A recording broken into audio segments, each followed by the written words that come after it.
L'Évangile de Matthieu s'ouvre sur une généalogie qui retrace les histoires, les origines de Jésus à travers ses ancêtres paternels, donc la lignée de Joseph. 14 générations, 14 générations, 14 générations, ça fait 42. Qu'est-ce que ça veut dire, ce 14? Parce que dans la Bible, surtout du côté des Hébreux, Matthieu c'était un Hébreu, les symboles sont importants. Les noms signifiaient quelque chose et les chiffres signifiaient quelque chose. 14, ça signifie la Pâque, le temps de mise à l'épreuve. On sait bien que la Pâque, c'est quand les Juifs qui étaient en Égypte sont retournés par la mer Rouge jusqu'à la terre de Canaan. Donc, il y a eu cette Pâque, puis après ça, Jésus a aussi fait une Pâque, et c'est là où il annonçait sa mort et sa résurrection. Puis tout ce qui est écrit, il faut regarder la Bible dans un ensemble. Tout l'Ancien Testament nous amène à Jésus. Et de Jésus, on voit ce qu'il a fait, et là, on s'en va vers les temps à venir, avec Jésus dans l'éternité. Jésus est vraiment le message central de la parole de Dieu. Donc, 14, un temps d'épreuve. Donc, il y en a eu de l'épreuve dans le peuple hébreu, hein? Il y en a eu dans toutes les générations, voyez-vous? 42, ça signifie l'oppression d'Israël. Le peuple était opprimé par l'ennemi. L'avènement du Seigneur sur la terre aussi. Ça, c'est la bonne nouvelle. Les deux. Quand il y a de l'oppression, il va y avoir une délivrance, c'est clair. Donc, le chiffre 42 signifie autant l'oppression que le peuple a subie. Puis souvent, il l'a subi pourquoi? À cause de ses désobéissances. Hein? C'est pas parce que Dieu voulait ça, là. Non, ça c'est mauvais choix. Les mauvais choix, la désobéissance qui les a amenés là. Il y a autre chose que j'aimerais quand même, avant qu'on commence à aller plus loin, qu'on regarde dans les passages de ce que je viens de lire. C'est quelque chose assez étrange.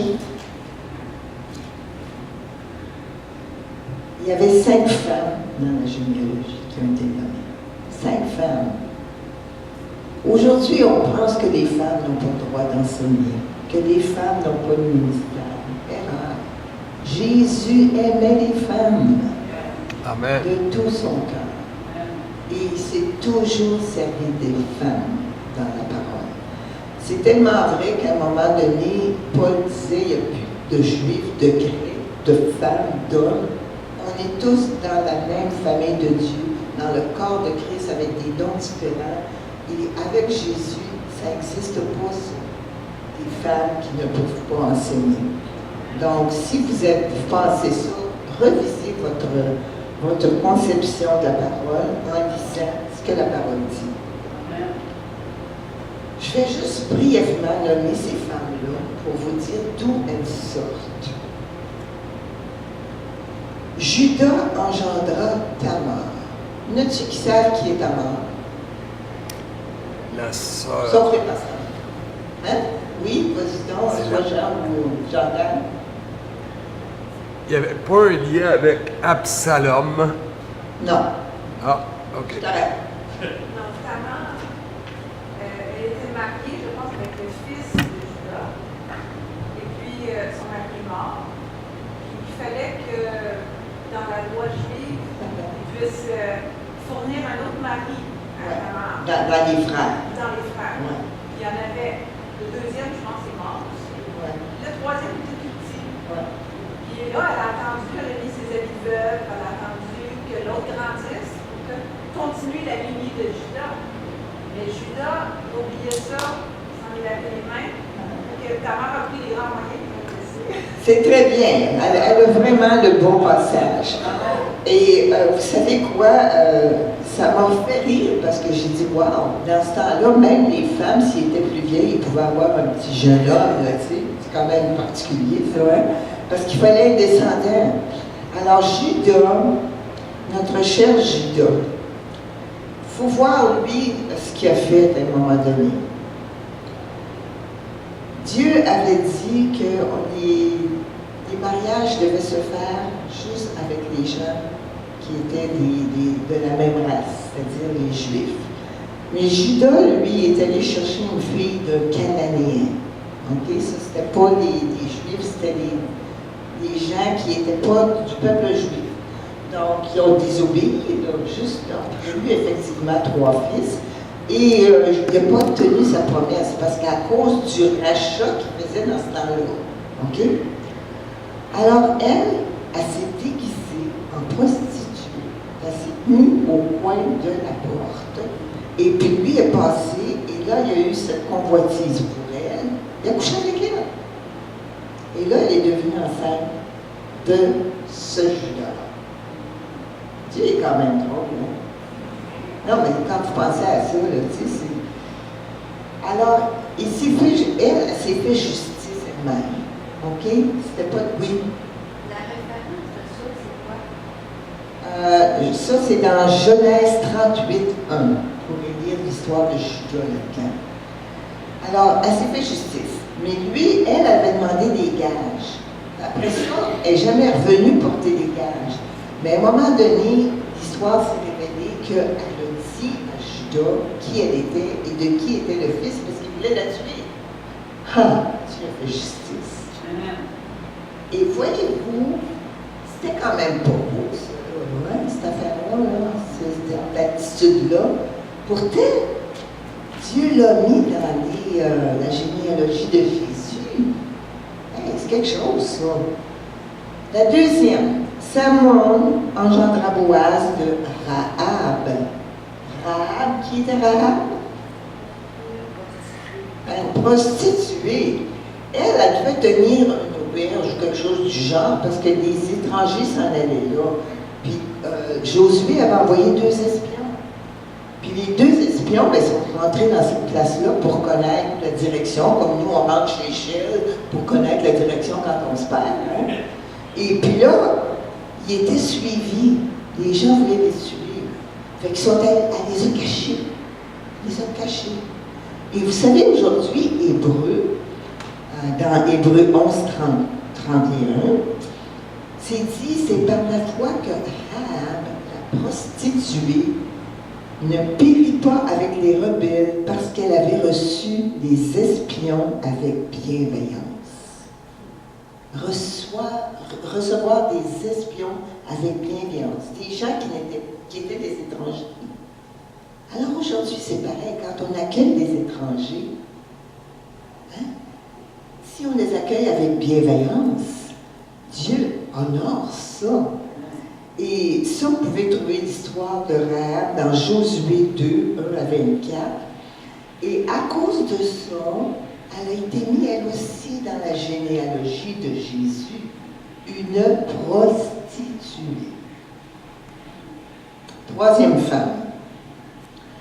Boaz engendra Obed de Ruth. Qui est Ruth?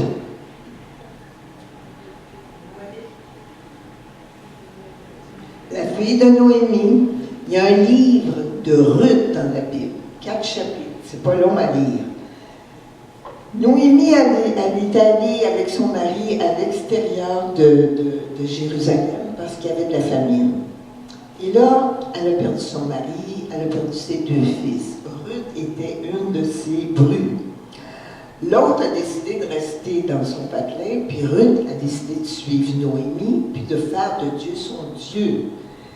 Et vous savez, il y avait encore aussi un droit de rachat pour Naomi. Il y avait 2 hommes. Le premier, qui était plus vieux, qui pouvait marier Ruth, parce qu'elle était comme la fille de Naomi, il n'a pas voulu d'elle parce qu'il aurait voulu le terrain, mais il ne voulait pas la femme. OK? Et voilà que le beau Boaz était là. On veut tous un beau Boaz dans la vie, n'est-ce pas? J'attends toujours, mais c'est pas grave. Il glanait des épis. Ruth, elle glanait des épis pour avoir à manger, parce qu'il était pauvre, c'était 2 veuves, tu sais. Et puis, en tout cas, vous lirez l'histoire dans le livre de Ruth. Il est arrivé que Boaz l'a laissé glaner dans son champ, puis éventuellement, sachant qu'il avait droit de rachat, il a racheté le terrain d'Hérode aussi. Il en a fait sa femme et elle a engendré et finalement, elle est dans la généalogie de Jésus. Troisième femme. La quatrième, le roi David engendra Salomon de la femme d'Uri. C'est quoi cette histoire-là?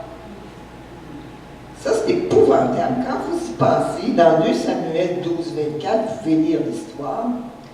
David, il aurait dû être à la guerre. Hein? Il envoie ses soldats, parce que c'était le roi. Fait qu'il pouvait faire ce qu'il voulait. Hein? Il envoie tous ses soldats à la guerre, mais lui, il reste chez eux. Ça ne tentait pas de se lever ce matin-là. Là, il est là, puis tu sais, quand on est oisif, il y a des pensées qui nous viennent des fois. Puis lui, il regarde, il était sur son balcon, puis il regarde, oh, il voit une de ses belles femmes. Premier regard, deuxième regard, convoitise.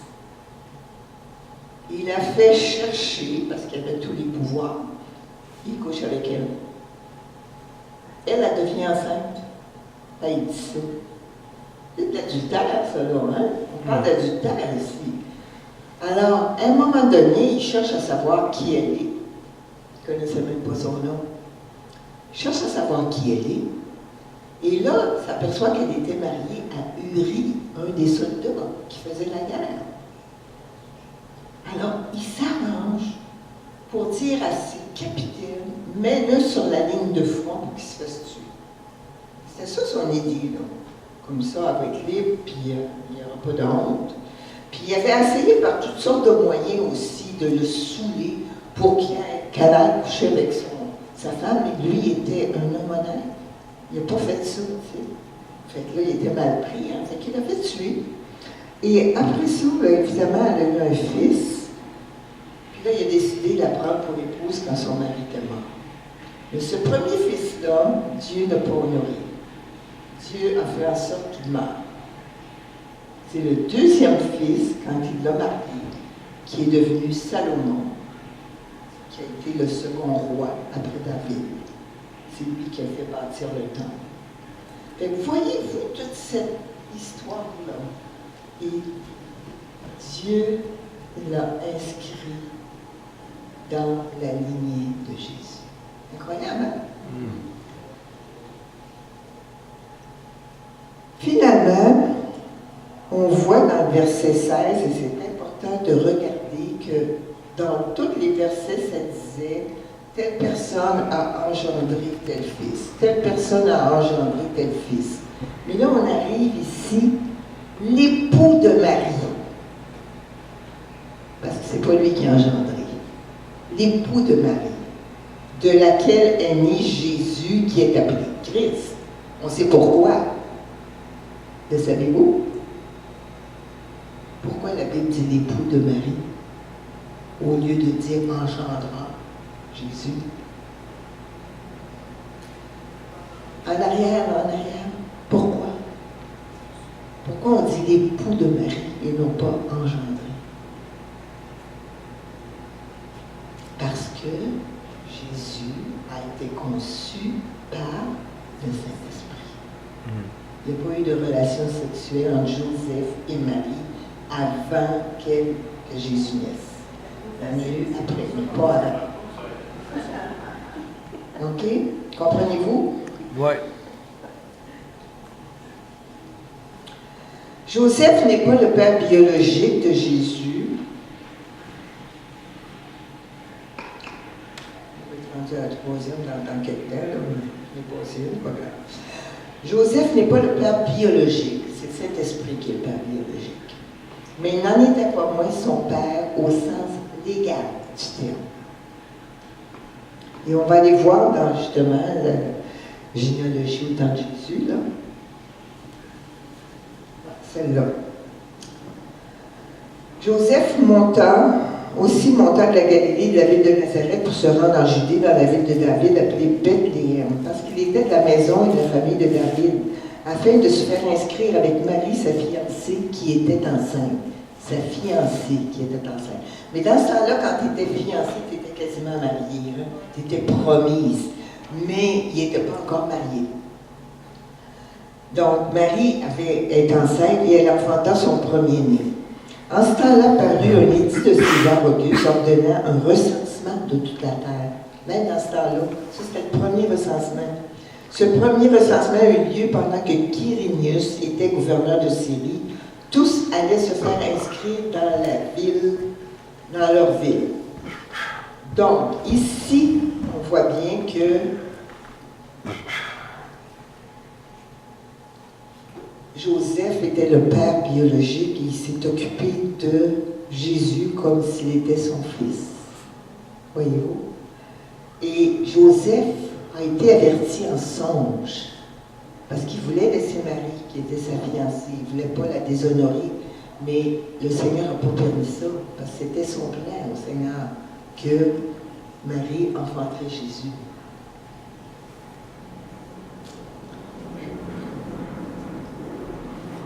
En hébreu, le Messie, ça signifie loin de Dieu. En grec, le Messie, il est appelé Christ.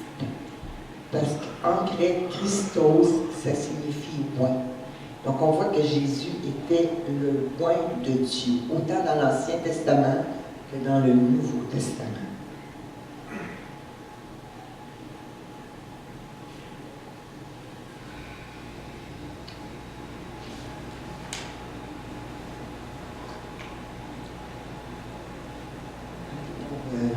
Jésus loin de Dieu. Dieu avait promis que le Messie serait un descendant d'Abraham. Là, on l'a vu, 14 générations. Dans Genèse 12, 1, ça dit « Je bénirai ceux qui te béniront. » Ah, c'est pas ça que je voulais. OK. « L'Esprit du Seigneur l'Éternel est sur moi, car il m'a oint pour porter de bonnes nouvelles aux malheureux. Il m'a envoyé pour guérir ceux qui ont le cœur brisé, pour proclamer aux captifs la liberté et aux prisonniers la délivrance. » Ça, c'était une prophétie qui avait été faite par Ésaïe longtemps, très longtemps avant la naissance de Jésus. Déjà, on disait qu'il serait oint. Ça a été repris, ça, dans Luc 4, 18, quand Jésus... Puis ça, ce passage-là, c'est le passage que Jésus a lu la première fois, qui a ouvert les rouleaux et qui a parlé au peuple juif. Parce qu'après, il leur a dit, ce passage que je viens de lire, je suis là. Il a dit qu'il était, dans le fond, le Messie, loin de l'Éternel, mais les Juifs voulaient l'appeler pour ça, parce qu'ils disaient qu'il sacrait, qu'il blasphémait. Mais il l'a repris à 4,18. L'Esprit du Seigneur est sur moi, parce qu'il m'a oint pour annoncer une bonne nouvelle aux pauvres. Il m'a envoyé pour guérir ceux qui ont le cœur brisé, pour proclamer aux captifs la délivrance, aux aveugles le recouvrement de la vue, pour renvoyer libres les opprimés. Il est venu pour ça, Jésus. Et je pense que chacun de nous, on a tous besoin de un ou l'autre de ces points-là. On n'est pas des prisonniers, mais on est peut-être oppressés, on est peut-être brisés, on est peut-être pauvres spirituellement, c'est-à-dire qu'on ne comprend pas tout. Fait que Jésus est là pour nous. Il a été oint aussi comme prophète, il a été oint comme sacrificateur, il a été oint comme roi. Il est tout ça, Jésus.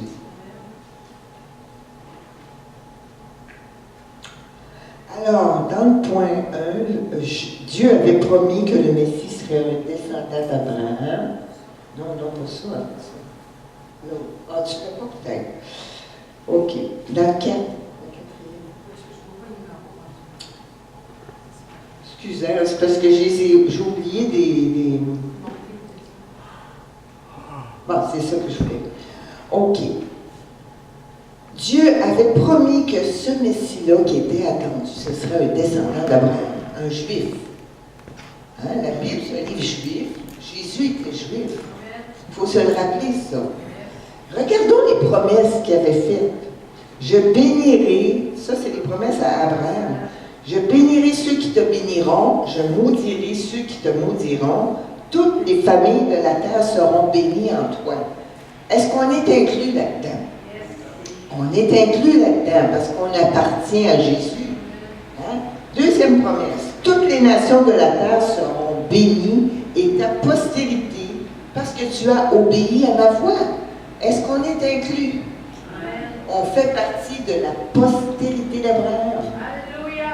Troisième, les promesses ont été faites à Abraham et à sa postérité.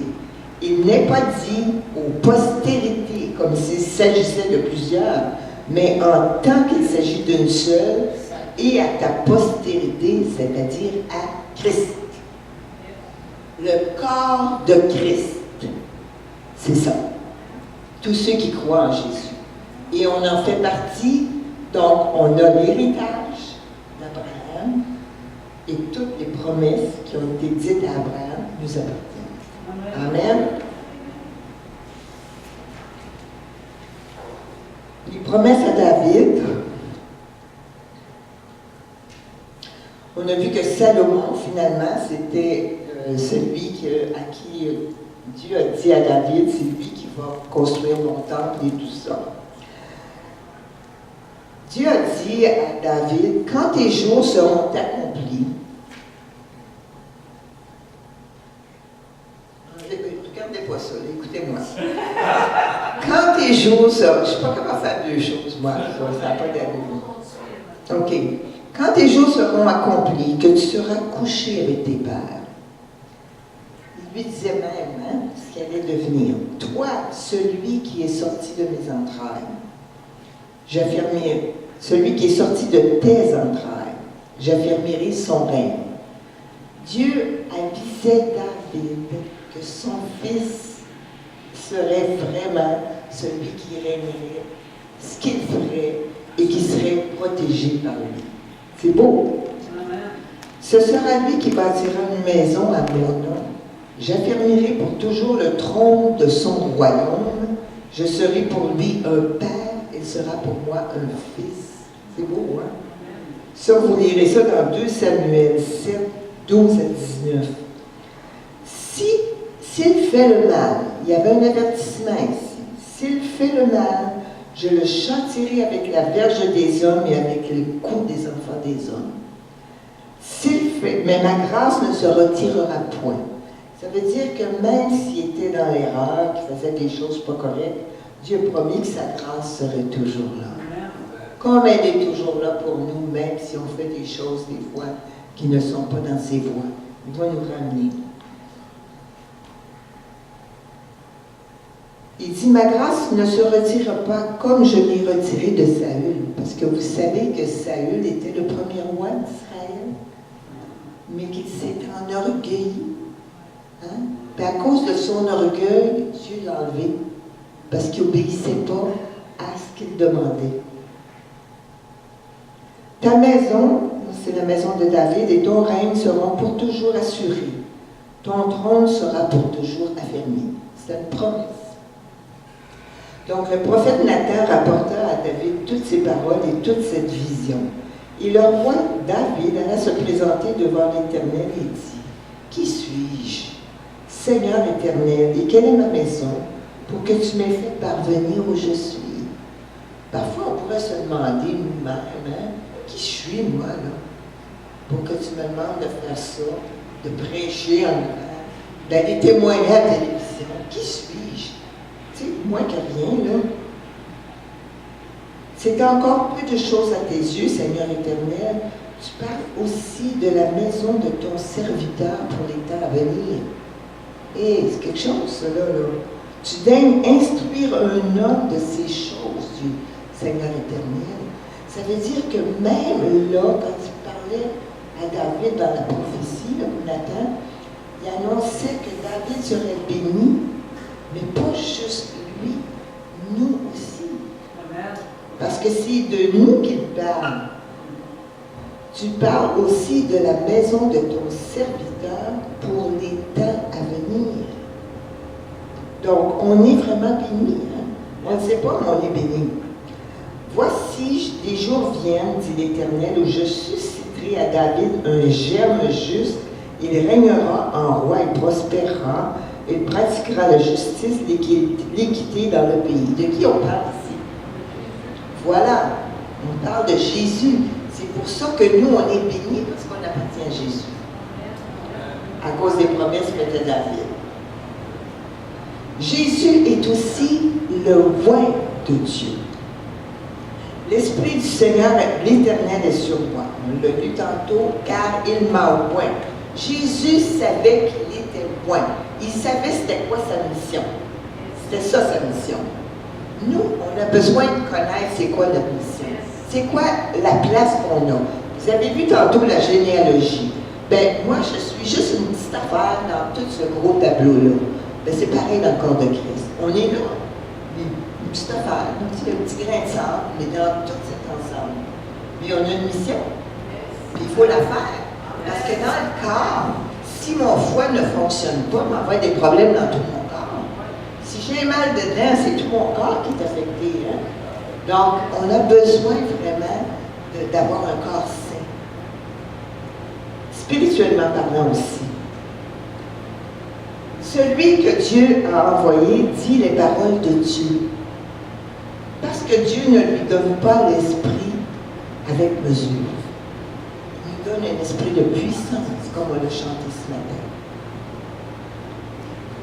Vous savez comment Dieu a oint du Saint-Esprit et de force Jésus de Nazareth, qui allait de lieu en lieu, faisant du bien, guérissant tous ceux qui étaient sous l'emprise du diable, car Dieu était avec lui. Il faut marcher. Il ne faut pas rester là juste écouter. Il faut marcher. Marcher dans la voie. C'est dur des fois, mais il faut continuer de marcher. Même si on marche lentement, ce n'est pas grave. En autant qu'on ne reste pas sur place pour tout.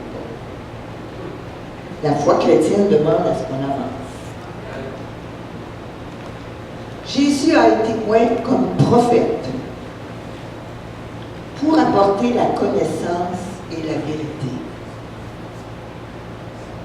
Deutéronome 18,5 nous dit « L'Éternel, ton Dieu, te suscitera du milieu de toi, d'entre tes frères, un prophète comme vous, comme moi. Vous l'écouterez, dit Moïse. » Il parlait de Jésus qui allait venir. Jésus a aussi été oint comme sacrificateur. Les sacrificateurs, c'est les prêtres, pour offrir le sacrifice et effacer la culpabilité. Si vous ne savez pas comment ça fonctionnait, c'est tout bien expliqué dans le Lévitique, très dur à lire, mais des fois, ça fait du bien.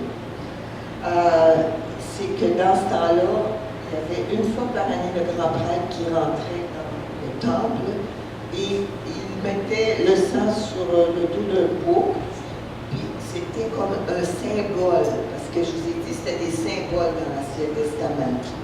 Hein? Mais Jésus, ça n'a pas été la même chose, parce que Jésus s'est offert lui-même en sacrifice, une fois pour toutes. Ça, c'est dans Hébreu. Une fois pour toutes. C'est-à-dire qu'on n'a pas besoin de répéter constamment le sacrifice. Yes.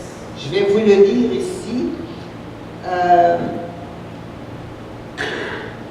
L'Éternel a juré de s'en repentir à point, tu es sacrificateur toujours à la manière de Melchisédek. On voit ça dans le psaume 10.4. Dans Hébreu 10 à 14, ça dit, c'est en vertu de cette volonté que nous sommes sanctifiés. Parce que notre but sur terre, c'est d'être sanctifié. Ça veut dire quoi la sanctification? Ça veut dire qu'on se met à part. On ne veut plus rester dans notre vie de péché. On veut vivre pour Jésus en fonction de sa parole. C'est ça la sanctification. C'est pas celui qui a une couronne sur la tête, là, puis qui a fait 3 miracles, puis qui est sanctifié par le pape. Ça n'a rien à voir. On est tous saints, savez-vous ça?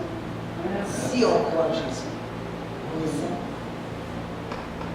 On pourrait se dire Saint Paul, Saint Jean, Saint Jean-Yves, c'est Saint premier, c'est pas grave, hein? Saint Rita, il y en a une déjà. Alors, quand on regarde ça, on voit c'est en vertu de cette volonté que nous sommes sanctifiés par l'offrande du corps de Jésus-Christ une fois pour toutes. Il faut se dire qu'on n'a pas besoin d'aller à la messe à tous les jours. Ça a été fait une fois pour toutes dans le Nouveau Testament. Tandis que tout sacrificateur fait chaque jour le service et offre souvent les mêmes sacrifices qui ne peuvent jamais ôter les péchés. Hein, vous savez ça? Lui, Jésus, après avoir offert un seul sacrifice pour les péchés, s'est assis pour toujours à la droite de Dieu. Il est là dans les lieux célestes, attendant désormais que ses ennemis soient devenus son marchepied. C'est ça qui attend le Seigneur, que ses ennemis soient son marchepied. Hein? Donc, oui. Il a amené à la perfection. Écoutez ça. Il a amené à la perfection pour toujours ceux qui sont sanctifiés. Ceux qui ont vraiment mis leur vie entre les mains de Jésus, qui ne se conforment pas au siècle présent, qui vivent la vie de Jésus, qui réclament Jésus en eux, plus de Jésus, on va avoir la perfection. Merveilleux. Jésus a aussi été loin comme un roi.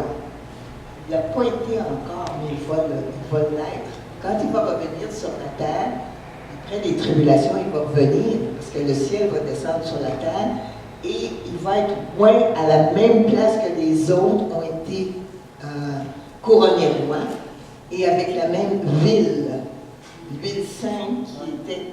En tout cas, ça, c'est une chose qui va arriver. Et ça va arriver près du nouveau temple d'Israël.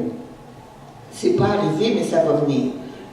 Non seulement pour commander et guider, mais aussi pour établir le royaume de justice. On a-tu hâte de ça? Un royaume de justice. L'agneau, le loup vont être en même temps, puis il n'y aura pas de problème. Il n'y aura plus de péché sur la terre. J'ai assez hâte. Sois transporté d'allégresse, fille de Sion, fils aussi, poussez des cris de joie, fille de Jérusalem, voici ton roi vient à toi. Il est juste et victorieux, il est humble et monté sur un âne, le petit d'une ânesse. Il a déjà fait ça, Jésus, monté sur l'âne, mais son temps n'était pas venu pour être roi. Il a voulu passer par le sacrifice de la croix avant. Jésus ne fonctionne pas comme nous. Hein? Les Juifs, c'est ça qu'ils attendaient. Ils attendaient un Jésus qui serait venu les délivrer des Romains. Mais les voies de Dieu ne sont pas nos voies. Dieu avait aussi promis que le Messie serait un descendant de David. On va regarder ça brièvement. En retraçant la généalogie de Joseph, qui lui-même appartenait à la maison de David, Matthieu affirme que Jésus était le descendant légal de David. C'est ce que j'ai mentionné tantôt. Bien que Jésus ait été conçu par le Saint-Esprit, il était officiellement enregistré comme fils de Joseph et légalement comme un fils de David dans le recensement. Si on regarde Luc, la généalogie de Luc retrace les origines de Jésus à travers les hommes, non pas à travers la lignée différente. À travers les hommes de la lignée de Marie, parce qu'elle aussi appartenait à la lignée de David. Luc insiste sur le fait que Jésus est descendant de Marie par la chair, par le sang, qu'il est donc semblable à nous. Quand Jésus est venu sur cette terre, il est né de Marie dans la chair. Il n'était pas Dieu, il avait mis Dieu de côté. Il avait la nature de Dieu, mais c'est comme s'il l'avait laissé de côté pour vivre dans la chair et s'identifier avec lui, tel qu'on est. C'est pour ça qu'on peut recourir à lui quand on est tenté dans toutes sortes de choses, parce qu'il était homme comme nous, mais sans avoir péché. C'est notre modèle, hein? Ce qui concerne son fils, né de la postérité de David selon la chair, on peut voir ça dans Romains 1,3. Ainsi donc, les auteurs des évangiles affirment que Jésus satisfait aux critères de messianité, à la fois sur le plan légal et sur le plan biologique. Les deux. Plan légal par Joseph, plan biologique par Marie. Marie, c'est une excellente femme, Mais ici, elle est très mal comprise dans notre Québec. La naissance virginale de Jésus est garantie dans cette généalogie. Marie n'avait pas couché avec Joseph pour avoir Jésus. Jésus est né sous l'inspiration du Saint-Esprit. Ça, c'est très contesté, mais si on croit par la foi, on le croit tel que la parole de Dieu nous le dit. Notez que le verbe engendra accompagne tous les noms jusqu'à celui de Joseph, mais qu'ensuite la terminologie change. Il n'est pas dit que Joseph engendra Jésus, mais plutôt que Joseph était l'époux de Marie, de laquelle est né Jésus.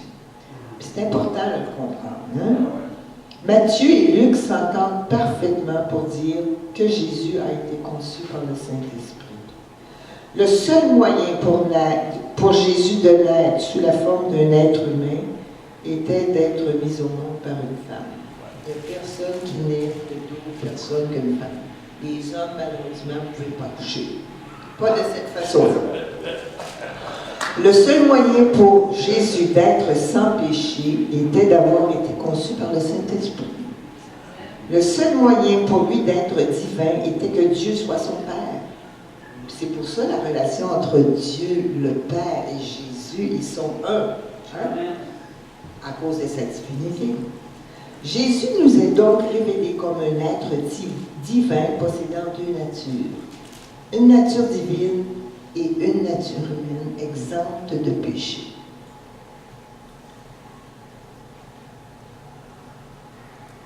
Dans Hébreux 4, 15, 16, ça dit « Car nous n'avons pas un souverain sacrificateur qui ne puisse compatir à nos faiblesses. Au contraire, il a été tenté en toutes choses, sans commettre de péché. » C'est dur à croire que Jésus ait pu avoir une tentation envers une femme. Hein? Mais pourtant, il l'a eu. La seule chose, c'est qu'il n'y a pas eu un deuxième regard de convoitise. Vous voyez? Approchons-nous donc avec assurance du trône de la grâce afin d'obtenir miséricorde et de trouver grâce pour être secourus dans nos besoins. Un beau verset, ça, Hébreux 4, 15 et 16. Approchons-nous du trône de la grâce pour être secourus dans nos besoins. En tant que fils de Dieu, il a le pouvoir de nous libérer de l'esclavage du péché et du pouvoir de Satan. Juste quelques versets ici pour voir qu'on n'a pas besoin d'avoir peur du diable. OK? Dans Acte 26, 18. Afin que tu leur ouvres les yeux pour qu'ils passent des ténèbres à la lumière et de la puissance de Satan à la puissance de Dieu, pour qu'ils reçoivent par la foi le pardon des péchés et l'héritage avec les sanctifiés. C'est de nous qu'on parle. Donc, on peut aller chercher cette promesse-là. Enlève mon aveuglement, Seigneur. Viens me faire voir que tu m'as vraiment fait entrer dans ton royaume de lumière. Si tu es dans la lumière, tu n'es pas dans les ténèbres. Voyez-vous? Il faut se convaincre de ça. Il a dépouillé les dominations des autorités et les a livrées publiquement en spectacle, en triomphant d'elles par la croix. Dans Colossiens 2, 15. C'était vraiment une insulte, cette fois-là. Mais Jésus est déjà victorieux à cause qu'il est ressuscité des morts. C'est ce que la parole nous dit. Et finalement, dans Hébreux 2, 14 et 7, 25. Ainsi donc, puisque les enfants participent au sang et à la chair, il y a également participé lui-même, afin que par la mort, il anéantit celui qui a la puissance de la mort, c'est-à-dire le diable. Donc, il l'a déjà vaincu. Il est mort. À ses yeux, il est mort. C'est aussi pour cela qu'il peut sauver parfaitement ceux qui s'approchent de lui, de Dieu par lui, étant toujours vivant pour intercéder en notre faveur. Dieu intercède en notre faveur. Et là, je voudrais vous lire juste un texte pour finir. Ce ne sera pas long, c'est juste un petit texte. En 1987, c'est pas d'hier, hein? Moi j'avais assisté à une conférence à Jeunesse en Mission. Il y avait un Jean-Claude Chablon, je ne sais pas si vous avez déjà entendu ce nom-là. C'était un Français qui était venu pour la conférence. Et c'est là où lui avait reçu ce message dans la nuit sur la généalogie de Jésus. On sait tout qu'est-ce qu'il va nous dire, une prophétie sur la généalogie de Jésus. Puis c'est ça que je voudrais vous lire, parce que cette prophétie-là a été donnée pour le peuple québécois.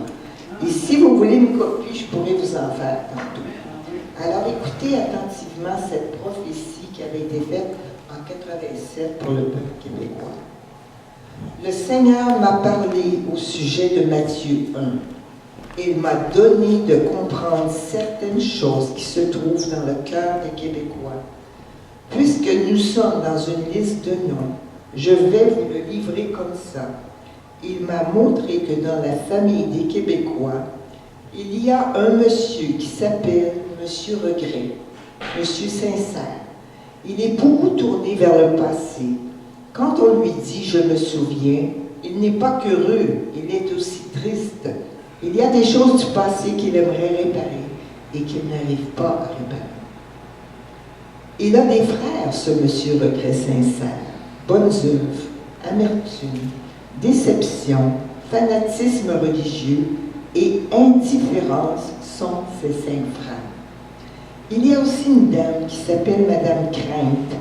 Elle fait partie de la famille blocage profond. Dans cette famille, il y a aussi une demoiselle qui s'appelle Hésitation. Son fiancé s'appelle Temporisateur. Ils ont de la peine à se décider, ces deux-là. Voilà pourquoi ils sont fiancés, ça dure, et ça dure, et ça dure. Il y a aussi un groupe d'amis. Il s'appelle Complexe, Mademoiselle Critique, Madame Manipulation, Monsieur Mensonge, Monsieur Rejet, Madame Mort, qui est une amie éloignée, mais pas tant que ça. Il y a d'autres membres de la famille. Il y a Monsieur Assoiffé de Dieu. Il y a une demoiselle Ouverture à l'esprit. Elle parle beaucoup, elle bouge beaucoup. Elle fait beaucoup de choses. On se méfie d'elle un petit peu. Il y a Madame Plénitude et sa fille Satisfaction. Elles sont heureuses, ces deux-là. Il y a Mademoiselle Identité en Christ. Elle est très épanouie, Mademoiselle Identité en Christ. Je ne sais pas. Il m'a semblé cette nuit que le Seigneur voulait me dire que les Québécois cherchent leur identité profonde, qu'ils ont cru la trouver dans leur histoire passée, dans ce qu'ils vivent présentement, mais ils ne l'ont pas toujours trouvée. Il est nécessaire qu'ils la trouvent pour apporter ce que Dieu voudrait qu'ils rapportent. Et puis, il y a Monsieur Engagement Total. Il va épouser Mademoiselle Prudence, qui deviendra aussi Madame Engagement Total. Ils ont des enfants. Rosée, parce que la jeunesse vient à Dieu comme une rosée. Victoire, parce que Dieu libère de tout. Pays promis, parce que ce pays est promis et qu'il faut le conquérir. Et puis cette grande famille, elle s'appelle aussi Unité et Collaboration des Églises. Ce sont leurs grands-enfants qui les aident à se retrouver. Mission pour la gloire de Dieu. Message de la Bible et multiples ministères en Jésus. Voilà ce que j'ai vu cette nuit. Peut-être est-ce un petit peu bizarre la façon dont je vous l'ai donné. J'espère que vous avez capté quelque chose de ce que Dieu voudrait vous dire. Je sens vraiment un fardeau prophétique pour le Québec sur mon cœur ce matin. Je crois que ce pays est à l'aube de quelque chose de nouveau, de puissant, une vague de fond qui changera beaucoup de choses.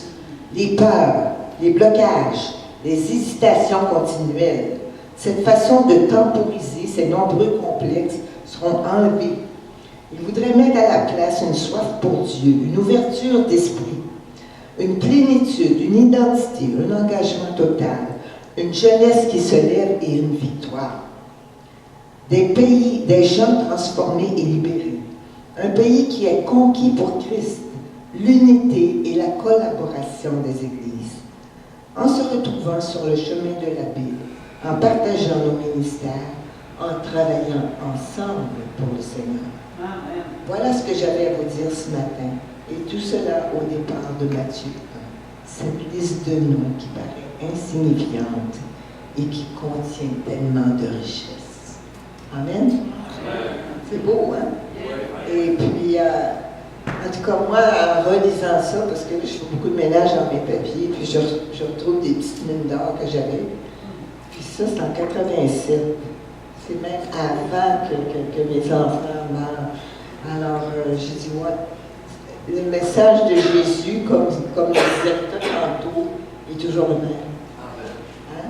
87, on est en 2018. Le message est encore le même. On cherche encore la même chose.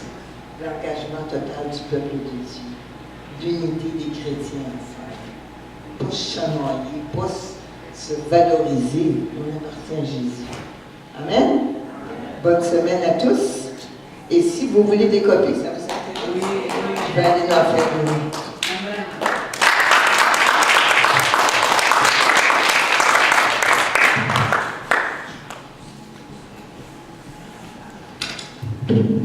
Merci, Monique.